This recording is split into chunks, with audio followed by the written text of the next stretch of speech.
नमस्कार, आप देख रहे हैं एएनबी न्यूज और मैं हूं आपके साथ चंद्रशेखर त्रिशूल। उत्तर प्रदेश में अब जाम पर सियासत शुरू हो गई है।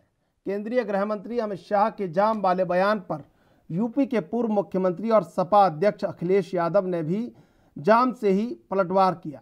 अखिलेश ने 3 शब्दों के अपने जवाब में कहा कि बीजेपी के जाम के मायने हैं जे से झूठ, ए से अहंकार और एम का मतलब है महंगाई, जिसका जवाब बीजेपी नहीं दे सकती। साथ ही अखिलेश बोले कि बीजेपी को अपने जाम का जवाब देना है कि झूठ, अहंकार और महंगाई खत्म करेगी या नहीं। वहीं शाह ने जाम वाले बयान में अखिलेश यादव पर निशाना साधते हुए क्या कहा था, वो जानते हैं ग्राफिक्स के जरिए।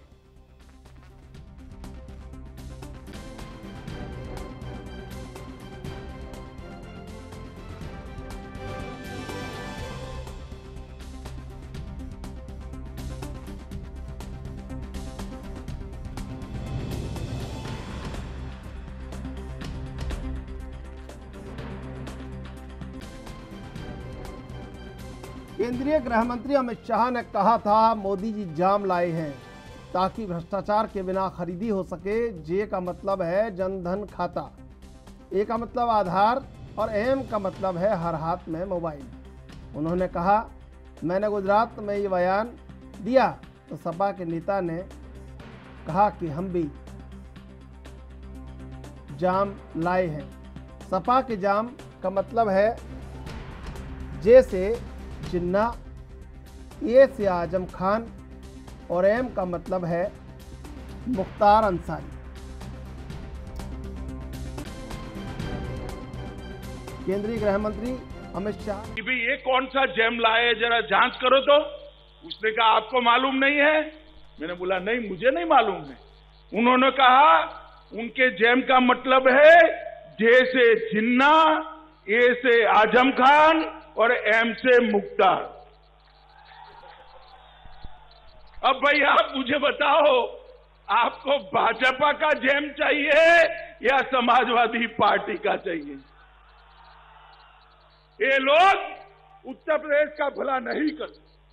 जात पात में बांटना, दंगे कराना, तुष्टीकरण करना और वोट बैंक की राजनीति को आगे बढ़ाना। जैसे ही चुनाव आया है, अखिलेश जी को जिन्ना बहुत महान दिखने लगे हैं। मैं इतनी बड़ी भीड़ में, बहुत सारे माइनॉरिटी के भाई बहन बैठे हैं, कोई आदमी ऐसा है जिसको जिन्ना में महान व्यक्ति की नजर आती है? कोई है? अब अखिलेश जी को लगता है भाई, क्योंकि चुनावी मौसम आया है। झूठ, अहंकार और जिस तरीके से ये सरकार काम कर रही है, झूठ, अहंकार और महंगाई बढ़ा करके, महंगाई बढ़ी है, अहंकार सरकार का बढ़ा है, झूठ सरकार बोलती है। ये जैम कुछ भी हो, लेकिन जनता भारतीय जनता पार्टी के जैम को समझती है। समय आने पर भारतीय जनता पार्टी के जैम उन्हीं के पास पहुंचा दिया जाएगा।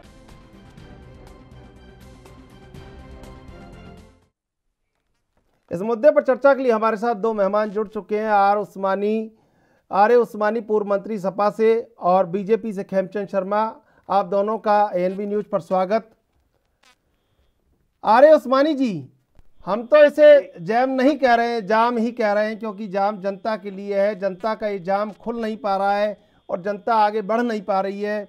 वो कोई सा भी राजनीतिक दल हो, चुनाव में तमाम तरह के मुद्दे उठते हैं, लेकिन चुनाव के बाद सारे मुद्दे धराशायी हो जाते हैं और महज सरकारें चलती हैं और सत्ता के लाल कालीन पर गरीबों की उम्मीदें कहीं नीचे दब जाती हैं, ऊपर नहीं आ पाती हैं। ऐसा क्यों होता है?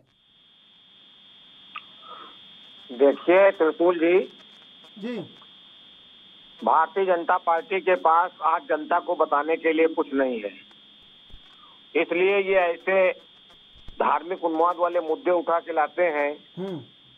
हिंदुस्तान, पाकिस्तान, गाय, गंगा, मंदिर, मस्जिद, कब्रिस्तान, ये सब चीज लेके आते हैं। आप इनका संकल्प पत्र उठा के देख लीजिए। इन्होंने संकल्प पत्र में वादा किया था कि हम 2 करोड़ लोगों को साल में सरकारी नौकरी देंगे, और इन्होंने वादा किया था कि हम महंगाई कम करेंगे। जो 400 रुपए का सिलेंडर गैस का था, वो सिलेंडर कंधे पे रख के बीजेपी के सांसद पार्लियामेंट ले जाते थे और कांग्रेस के खिलाफ हल्ला बोलते थे जाकर के। आज वही सिलेंडर 1000 रुपए से का हो गया है। जो पेट्रोल और डीजल था, जो 50 और 54 रुपए में था, वो आज 100 रुपए के ऊपर क्रॉस कर गया है। तो ना तो ये महंगाई कम कर पाए, ना ये लोगों को रोजगार दे पाए। देश की जो अर्थव्यवस्था है वो भी चौपट कर दी। जीडीपी जो है वो माइनस में चली गई जी। अब इनके पास यही धार्मिक उन्माद वाले मुद्दे हैं। अब जनता इन धार्मिक उन्माद वाले मुद्दों से ऊब चुकी है। आज उत्तर प्रदेश की जनता जो है वो इनसे रोजगार मांग रही है। 14,000 करोड़ रुपया गन्ना किसानों का बकाया है, वो ये भुगतान नहीं कर पा रहे हैं। किसानों की फसलों का दाम इन्होंने दूने करने को कहा, दूने करेंगे। दूने करने को छोड़ दीजिए, अभी धान की फसल पैदा हुई है और मंडियों में धान को चला रहे हैं किसान। उसको उनको 1000 रुपए 1100 रुपए रेट मिल पा रहा है, जबकि 2000 रुपए सरकारी रेट है।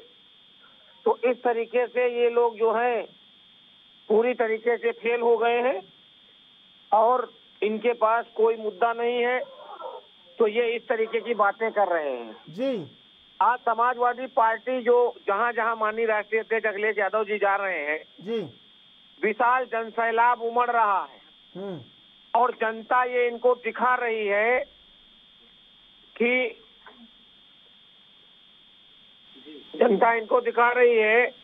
अब भारतीय जनता पार्टी का उत्तर प्रदेश से सफाया होने जा रहा है। और वो बौखलाहट में ये लोग जो है ये जाम लेके आते हैं। बीजेपी का मतलब तो भारत की झूठी पार्टी है। और ये मुख्तार और आजम और जिन्ना इनको लेकर के आते हैं, इनसे क्या मतलब है भाई? तो सर आप ऐसा करते भी क्यों है फिर? अब लोग भी तो हैं सर। देश की अर्थव्यवस्था से, देश के लोगों को रोजगार देने से जिन्ना का क्या मतलब है भाई? अब देखिए उस्मानी जी, जिन्ना को कौन लाया? जिन्ना को लाया कौन लाया? भारत को कौन लाया? आप ही के राष्ट्रीय अध्यक्ष ने कहा नहीं लाए। हम बता रहे हैं आपको कौन लाया। जब देश गुलाम था जी, तो हिंदू, मुसलमान, सिख, ईसाई सारे जाति धर्मों के लोगों ने इस देश के लिए स्वतंत्रता की, आजादी की लड़ाई लड़ी, जंग लड़ी, शहीद हुए। एक टाइम वो था कि दिल्ली से लाहौर तक की सड़कों पर 10,000 मौलानाओं की लाशों को टांग दिया गया था फांसी से, और उसके बाद आज उनको गद्दार बताया जा रहा है। अब आजादी के बाद लोकतंत्र कब? और उसके बाद जो है जब सारे देश के लोगों ने आजादी दिलाई, उसके बाद आपने तमगा दे दिया महात्मा राष्ट्रपिता का, गांधी जी को, कि वो राष्ट्रपिता है। तो आप इस बात से नकारते हैं? अब आप अखिलेश यादव जी से भी आगे बढ़ के बयान जारी कर रहे हैं, फिर आपके लिए मुसीबत होगी। महात्मा गांधी की गोली मारकर हत्या नाथूराम गोडसे ब्राह्मण नाम के व्यक्ति ने, जो कि आरएसएस का सदस्य। अब ये जातिवाद कौन फैला रहा है? हत्या कर दी। अब ये जातिवाद कौन फैला रहा है बताइए ना आप। ने ऐसे संगठन के ऊपर उंगली उठाई है तो कौन सी गलत उंगली उठाई है? तो उस्मानी जी इसको किस तरफ ले जाना चाह रही भारतीय जनता पार्टी? उस्मानी जी जवाब तो वो खेमचंद शर्मा दे लेंगे, लेकिन ये जातिवाद और ये सब चीजें, आज लोकतंत्र कब स्थापित हुआ? आजादी के बाद तो लोकतंत्र की बातें करें हम। खेमचंद शर्मा जी, ये विकासवाद और समाजवाद के बीच जो जनता का अधिकार है, जो जनता का एक कहीं मूलभूत अधिकार है, वो कैसे पूरे होंगे? देखिए उस्मानी जी को बोलिए पहले शांत रहें। उस्मानी जी आप सुन लीजिए, खेमचंद शर्मा बीजेपी से क्या कह रहे हैं? जो आरएसएस के लोग हैं और ये म्यूट करने लायक भी है। एक व्यक्ति जो जिन्ना को और जिन्ना के सहयोगी को देशभक्त बता रहा है, ये व्यक्ति देश में म्यूट करने लायक भी है। इसके उस्मानी जी सुन लीजिए, ये व्यक्ति उनके भी ऊपर बढ़ के, अरे उस्मानी जी क्या पढ़ के बोल रहे हैं क्या? उस्मानी जी कोई बयान दे रहे हैं क्या लंबा चौड़ा पढ़ के? आप सुन लीजिए बीजेपी के प्रवक्ता क्या कह रहे हैं। जिन्होंने देश का बंटवारा किया, लाखों लोग मारे गए, उनको सजा नहीं मिली, लाखों लोगों को मारने वाले थे और हजारों लोगों को, हजारों हिंदुओं को और हमारी बहनों को और सिखों को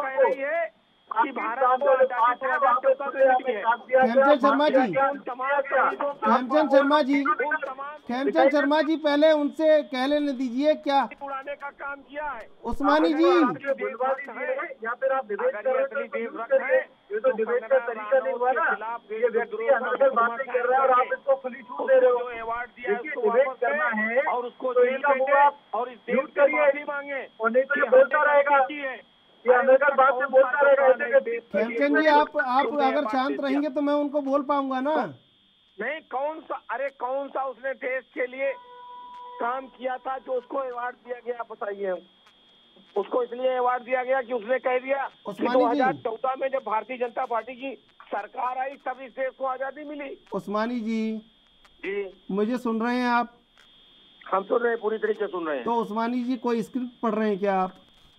हम चर्चा कर रहे हैं, अगर आप जवाब नहीं लेंगे, वो बीजेपी के प्रवक्ता जो जवाब देना चाह रहे हैं, अगर हम परस्पर देश को बेच लिया है, इस देश को बेच दिया है, अडानी अंबानी के हाथों गिरवी रख दिया है, रेल बेच दिया, तेल बेच दिया, गेल बेच दिया, हवाई अड्डा बेच दिया, ट्रांसपोर्ट बेच दिया, डीजल बेच दिया, पेट्रोल बेच दिया, कुछ बचा नहीं है।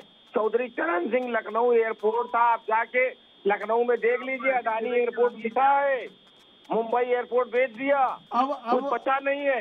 अब कुछ नहीं बचा है, अब कुछ नहीं बचा है, सब कुछ बिक चुका है। अब कुछ नहीं बचा है तो फिर कहाँ चुनाव लड़ेंगे आप? अगर कुछ नहीं बचा है तो चुनाव कहाँ लड़ेंगे आप? आप पूछिए 1 करोड़ का कर्जा माफ करेंगे कि तो वो पूछ लेने दीजिए आप। चलिए पूछिए। खेमचंद शर्मा जी देखिए, सबसे पहले तो मेरे को बहुत दुख हो रहा है, आपका एक नेशनल टीवी है, आप कैसे व्यक्ति को डिबेट में ले आए, जिसको ना सभ्यता पता है ना ही अपनी जवान पे कंट्रोल है। अरे सर ये लोकतंत्र है, ये सर ये सुन लीजिए खेमचंद जी, ये लोकतंत्र है और इसने सबको अधिकार दे दिया जाने कैसे कैसे लोग राजनीति में आ गए। आप मेरे को बोलने दीजिए। हाँ बोलिए। खुला छूट दिया है। ये व्यक्ति जितना को हीरो बताता है, तो ये व्यक्ति क्या कहता है कि एक ब्राह्मण ने गांधी की हत्या करी, एक ब्राह्मण ने, ये व्यक्ति ब्राह्मणों पे अटैक कर रहा है और जिन्ना को हीरो, मतलब ब्राह्मणों को ये बुरा बता रहा है और जिन्ना को हीरो बना रहा है। ऐसी हमको कानून सिखाओगे, हमको देशभक्ति वाली सोच है, जो देश को तोड़ने वाली सोच है, ऐसे लोग, ये तो अपने नेता पे अखिलेश यादव से भी 2 कदम आगे पहुंच गए।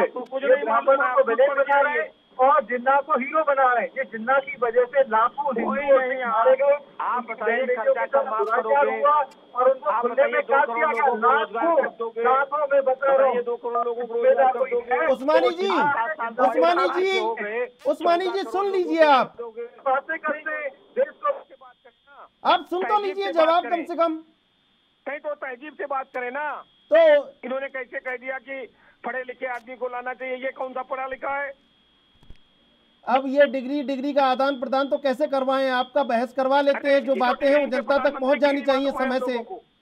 हमको तो इनके मानव संसाधन विकास मंत्री की डिग्री मालूम है, अब आपको तो सब मालूम है उस्मानी जी, लेकिन जो चर्चा चल रही है उस पर डिग्रियां मालूम है। बताइए ना, कर्जा का माफ, संकल्प, जो संकल्प पत्र में वादा किया उसको कब पूरा करोगे? आप जिन्ना की और कब्रिस्तान की बाउंड्री की बात नहीं करोगे, आप बात करोगे कि तुमने इस देश की जनता से वादा किया था कि हम तुम्हारा कर्जा माफ करेंगे। उस्मानी जी ये बताइए, चुनावी रैली है कोई? ये चुनावी रैली है क्या? तो इनसे कहिए सभ्यता से बात करें ना। ये तो वो सभ्यता से बात तो तब करेंगे ना जब आप उन्हें बोलने देंगे। आप जिन्ना को हीरो बना रहे हो, अपना ब्राह्मणों को विलेन बना रहे हो। ब्राह्मणों की तैयारी आपको पता है, ब्राह्मणों को इतिहास आपको पता है, ब्राह्मणों और हिंदुओं के बारे में जानते हो, क्या आप ब्राह्मणों के ट्रेडिशन को मानते हो, जानते हो? आपने टिप्पणी कैसे करी? आपको उस्मानी जी, खेमचंद शर्मा जी, उस्मानी जी, उग्रवादी भारत में गलत गतिविधियां की बात करोगे, भूल जाओगे मुसलमान उग्रवादी ने ये घटना करी। आपने ये कैसे कह दिया? आपने कैसे कह दिया कि ब्राह्मण ने गांधी की हत्या करी? कैसे कह दिया? आप मुसलमान का वोट तो नहीं लगाते। हम सभी जानते हैं पूरे उग्रवाद का 99% धर्म कौन सा है, ये पूरा विश्व जानता है। छोड़ के आए थे कन्नार, हवाई जहाज में बैठा बिरयानी खिलाते हुए तुम्हारे रक्षा मंत्री जसवंत सिंह ले गए थे और मुर्गा बिरयानी खिलाते अरे जिन्होंने एयरलाइंस को अगवा किया वो कौन थे, बोलो आप। वो मुसलमान थे जिन्होंने।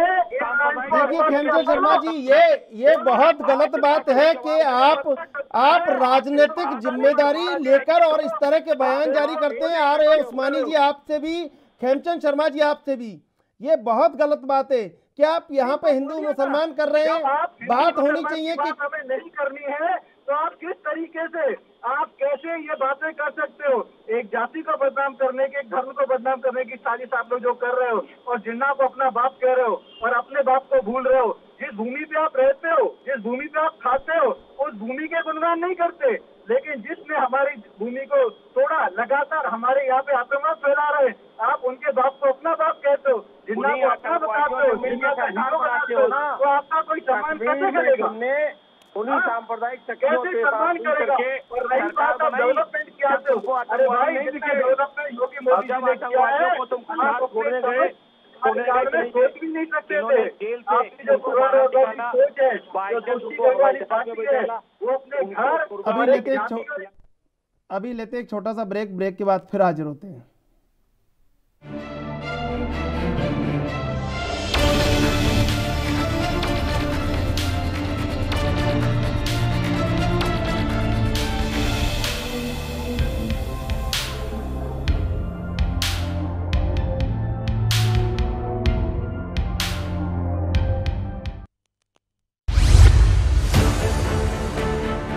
दो किलोवाट तक जिन्हां दा कनैक्शन है उन्हां सारिਆਂ ਦੇ ਪੁਰਾਣੇ ਬਕਾਏ ਮਾਫ।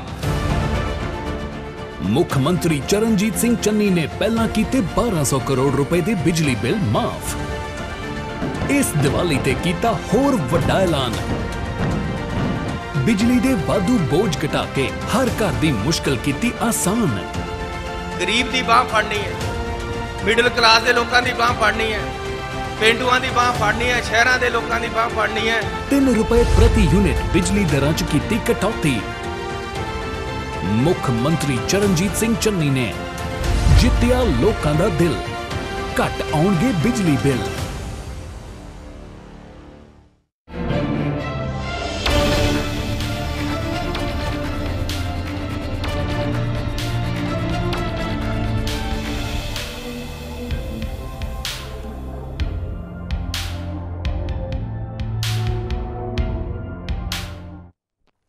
दोनों मेहमान हमारे साथ फोन लाइन पर जुड़े हुए हैं।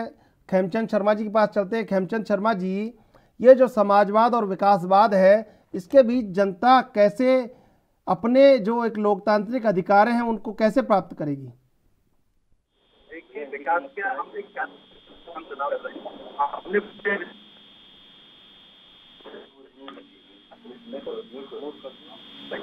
110 करोड़ के आसपास वैक्सीनेशन पूरे देश में हो चुकी है। उत्तर प्रदेश में तेजी से वैक्सीनेशन हुआ है, उन्हें राशन दिया गया है। आज हमारी जो सुरक्षा एजेंसीज हैं उनको स्ट्रॉन्ग किया जा रहा है, राफेल जैसे विमान खरीदे जा रहे हैं, हमारा जो रोड इंफ्रास्ट्रक्चर है उसको तेजी से डेवलप किया जा रहा है। आज हमारे फाइटर प्लेन उत्तर प्रदेश के रोडों पे उतर पा रहे हैं। आज चाइना बॉर्डर और पाकिस्तान बॉर्डर पे हमारी जो सैन्य बल है उसको मजबूत किया जा रहा है, वहाँ सुरंगें बन रही हैं। हाईकोर्ट, सुप्रीम कोर्ट भी उसको अप्रिशिएट कर रहा है कि जिस तरीके से काम भारत सरकार ने किया, बिल्कुल भी हम लोग आगे बढ़ रहे हैं। हर फील्ड में जो भारत सरकार है वो की विकास कर रही है और करोड़ों की संख्या में हम लोगों ने पीएम आवास योजना के तहत घर दिए हैं। पीएम किसान के माध्यम से लगातार किसानों को मदद दी जा रही है और घर घर में हमने टॉयलेट दिया है, घर घर में हमने बिजली दी है। लगातार हमारी सरकार, जो योगी मोदी जी की सरकार है, उसने जो गुंडा राज था, जो भूमाफिया थे उत्तर प्रदेश के, खोद के हमने उनको निकाला है और हजारों हमारी जो बीघा जमीन थी जो भूमाफियाओं के कब्जे में थी, समाजवादी पार्टी के नेताओं के कब्जे में थी, उसको वापस लिया जा रहा है और जनता के उपयोग में उनको लगाया जा रहा है। ये सारी जो उपलब्धियां हैं, ये जो सुशासन है, ये जो जनता का राज है, ये सब कुछ जनता देख रही है और ये लोग बौखलाए हुए हैं। इसलिए इनको अभी जिन्ना लग रहा है। इनको लगता है कि जिन्ना कह के जो कट्टरपंथी हैं, जो फंडामेंटलिस्ट हैं, जो अपने देश का तो खाते हैं लेकिन गुणगान दूसरों के करते हैं, शायद उनकी वोट उनको मिल जाए, उनको खुश कर दें, तो ये करते रहे। वो लोग बहुत ही कम हैं। इवन हमारे मुसलमान भाई बहनों में भी उन लोगों की संख्या कम है, मैं ऐसा मानता हूँ। और इनको उत्तर प्रदेश में वापसी का जो मौका इनको हो सकता था वो भी वो खत्म हो गया है। ये जिन्ना करते रहेंगे। अगली बार जब पाकिस्तान में चुनाव होगा, इमरान खान के खिलाफ ये चुनाव लड़ेंगे और पाकिस्तान में शायद हो सकता है ये सरकार बना ले किसी प्रांत में, और उसके लिए इनको बहुत बहुत शुभकामनाएं। अब भारत में इनके लिए कोई संभावना नहीं है, क्योंकि इन्होंने अपने देश की जगह पाकिस्तान को सोचना, पाकिस्तान को अपना बनाना शुरू कर दिया है, पाकिस्तानियों को अपना कहना शुरू कर दिया है, पाकिस्तानियों को अपना बाप कहना शुरू कर दिया है, जो लगातार हमारे देश में उग्रवाद फैला रहे हैं, लगातार हमारे सैनिकों की हत्या करते हैं, लगातार हमारे नागरिकों की हत्या करते हैं, उनको ही अपना कहते हैं, उनको ही अच्छा कहते हैं, और अपने जो देशभक्त हैं, अपने जो हीरो हैं, उनको ये कमतर आंकते हैं।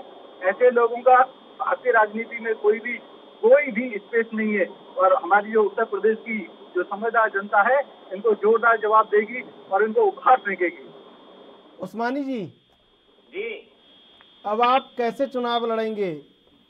जिन्ना का नाम लेकर या विकास की बात करके? अरे चुनाव तो हम लोग लड़ ही रहे, देख नहीं रहे हो जनता कहाँ उमड़ के आ रही है। ये आजमगढ़ में रैली करने गए तो वहाँ डीएम और एसपी को लगाया भीड़ जुटाने के लिए, और हमारे यहाँ देखिए हमारी सरकार भी नहीं है, लाखों लाख लोग रोडों पे उमड़ा हुआ है। अभी मैं इनको सुन रहा था, ये बात कर रहे थे कि देश में जो है कानून व्यवस्था ठीक हो गई है। इनके देश के जो मंत्री हैं वो जीप चढ़ा करके किसानों को कुचल के मारे दे रहे हैं, हत्या कर रहे हैं उनकी। यही इनका कानून है, यही इनका कानून है कि गाजियाबाद में पत्रकार की गोली मार के हत्या कर दी जाती है, यही इनका कानून है कि प्रतापगढ़ में पत्रकार की गोली मार के हत्या कर दी जाती है, यही इनका कानून है कि गोरखपुर में हत्या कर दी जाती है। यही देश को सही कर दिया इन्होंने। यही कब चलेगा बुलडोजर उन जगहों पर कब बुलडोजर चलेगा? जिस मंत्री की गाड़ी से रौदा गया है किसानों को, उसके वहाँ बुलडोजर कब चलेगा? इनसे पूछो। ये देखिए जनता देख रही है सब। आजम खान की यूनिवर्सिटी में बुलडोजर चल गया, आप इनके चक्कर में जनता नहीं बहुत चल गया। आपको दुख है कि समाजवादी पार्टी बहुत झूठ बोल करके बहुत काम चला लिया। आप तुम्हारा उत्तर प्रदेश के सफाया हो जा रहा है। अभी बाई इलेक्शन के रिजल्ट नहीं देखे तुमने उपचुनाव के? पूरे देश में तुम्हारा सफाया हो गया, हिमाचल में सफाया हो गया, पंजाब में सफाया हो गया। अभी 5 प्रदेशों में चुनाव होगा, उत्तराखंड, उत्तर प्रदेश, पंजाब और 5 प्रदेशों में होगा। 5 में तुम्हारा सफाया होगा और 24 में इस देश में समाजवादी पार्टी की सरकार बनेगी, और उसके बाद पता लगेगा आपको क्या पार्टी सरकार बनेगी। हाँ, ये किसानों के गन्ने का भुगतान कब करेंगे? 14,000 करोड़। अरे उस्मानी जी, पांचों कर्जे का भुगतान। उस्मानी जी, अरे उस्मानी जी सुनिए तो। उस्मानी जी, खेमचंद जी, नौकरी सरकारी, खेमचंद शर्मा जी, वो नौकरी मांगने आते हैं तो लखनऊ के सड़कों पर उनके ऊपर लाठीचार्ज करते हो। अरे उस्मानी जी, मैं आपसे पूछ रहा हूँ, अरे उस्मानी जी मैं आपसे पूछ रहा हूँ, 5 राज्यों में सरकार बनेगी आपकी? 5 राज्यों में विपक्ष की सरकार बनेगी, मैं बता रहा हूँ। आप कह रहे हैं समाजवादी पार्टी की सरकार बनेगी? समाजवादी पार्टी की सरकार उत्तर प्रदेश में बनेगी और 5 प्रदेश में विपक्ष की सरकार बनेगी। इनका सफाया होगा पूरी तरीके से इनका सफाया होगा, क्योंकि इनकी झूठ की राजनीति जो है वो खत्म हो चुकी है। और इस प्रदेश के लोग, उत्तर प्रदेश के लोग इस देश का रास्ता दिखाने का काम करेंगे और पूरे प्रदेश से इनका सफाया होगा। और जब यहाँ से सफाया हो जाएगा तो दिल्ली से भी इनका सफाया हो जाएगा। इनसे पूछो कि इनकी देश में सरकार है, ये 14 करोड़ लोगों को कब सरकारी नौकरी देंगे? 2 करोड़ 1 साल में नौकरी देने की इन्होंने वादा किया था। 7 साल हो गए इनकी सरकार को, पूरे 14 करोड़ लोगों को कब ये सरकार सरकारी नौकरी देंगे? कब ये कर्जा माफ करेंगे? पत्रकारों का, वकीलों का, डॉक्टरों का, जो बिजनेसमैन है, जो लोग कोरोना काल में कहाँ कर्जा माफ करने की बात आ रही है इसमें? अस्पताल में ऑक्सीजन नहीं था, ऑक्सीजन प्लांट नहीं लगाए इन्होंने, बेड नहीं बनाए, दवाएं नहीं उपलब्ध कराई, त्राय मची हुई थी, लोग भाग रहे थे, बम्बई से पैदल सड़कों पे भाग रहे थे, डेड बॉडी को छिपा के लोग भाग रहे थे। वो भूले नहीं है। वो चुनाव आने दो, वो बदला लेगी जनता तुमसे, ऐसा बदला लेगी कि याद करोगे, 7 पुस्तक तुम्हारी याद करेंगी उस बदले को। और ये भूल जाओगे, ये जो गाय गोबर और पाकिस्तान और हिंदुस्तान करना भूल जाओगे, इसको भूल जाओगे। आप बहुत हिंदुओं की सोच के सामने आ गई। पहले ब्राह्मणों को टारगेट, अब गाय को टारगेट। क्या हम सुगर की यहाँ पे बात करें? क्या हम यहाँ पे सुगर की बात करें? आपको सुगर बताओ। तो यदि गाय से नफरत है तो अपने दिल में रखिए। आप अगर गाय की मांगों को बाहर निकाल के लाओगे तो उत्तर प्रदेश की जनता आपको जवाब देगी, आपको माफ नहीं करेगी। आपको सुगर प्रिय है तो आप अपने घर में रखिए अपनी सोच को। आप गाय को कैसे टारगेट कर सकते हो? गाय को 100 करोड़ से ज्यादा हिंदू समाज अपनी माँ मानता है, आप उसको डिफेंड करते हो। की बॉर्डर पे पूरे किसान आंदोलन कर रहे हैं और कम से कम 300 से ज्यादा किसान आंदोलन कर रहे हैं। किसान अपने खेत में है, किसान खुश है। किसान खेत में नहीं है, किसान खेत में नहीं है, पानी मिल रहा है, बिजली मिल रही है, किसान को सीधा पैसा मिल रहा है और उसकी फसल को दाम मिल रहा है। जो सरसों 2014 में 3,000 रुपए क्विंटल होती थी, आज 6,000 रुपए क्विंटल से ज्यादा उसका भाव है। नहीं है तो आप जाके मंडी में देख लो। तरीके से जातवाद फैला करके, धर्मवाद फैला करके जातिवाद की बात नहीं कर रहे हो। आप तो गाय को डिफेंड कर रहे हो, आप तो ब्राह्मणों को डिफेंड कर रहे हो। इस तरीके की पार्टी बातें करेगी तो एक ही कहावत याद आती है, फौज हुए खा के हटने जा रही है और कह रही है कि मैं बहुत बड़ी भक्त हूँ। आपका जो स्वभाव है वो बिल्ली की तरह है, 100 चूहे खाए हुए हैं पाप के और बन रहे हो कि आप अब मैं काजी हो गया, अब मैं हाजी हो गया। वो विकास दुबे को लोग भूले नहीं है। 1000 ब्राह्मणों की हत्या कराई है सरकार ने पूरे प्रदेश में। दिख रहा है, आपको भी वैक्सीन लगी है, आपको लगी है, अभी लगी। आर्य उस्मानी जी, आप अपराध का समर्थन करते हैं? आर्य उस्मानी जी, आप अपराध का समर्थन करते हैं? कानून का राज चलेगा कि कानून अपने हाथ में लोगे आप? आर्य उस्मानी जी, आर्य उस्मानी जी, आर्य उस्मानी जी, आर्य उस्मानी जी, आप अपराध का समर्थन करते हैं? जो व्यक्ति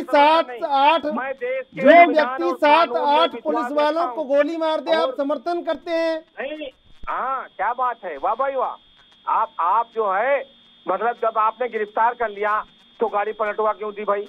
गाड़ी पलटवा के मरवा क्यों दिया तुमने? और अच्छा एक बात बताओ, अभी निघासन में पत्रकार को गाड़ी से कुचल के मार दिया गया।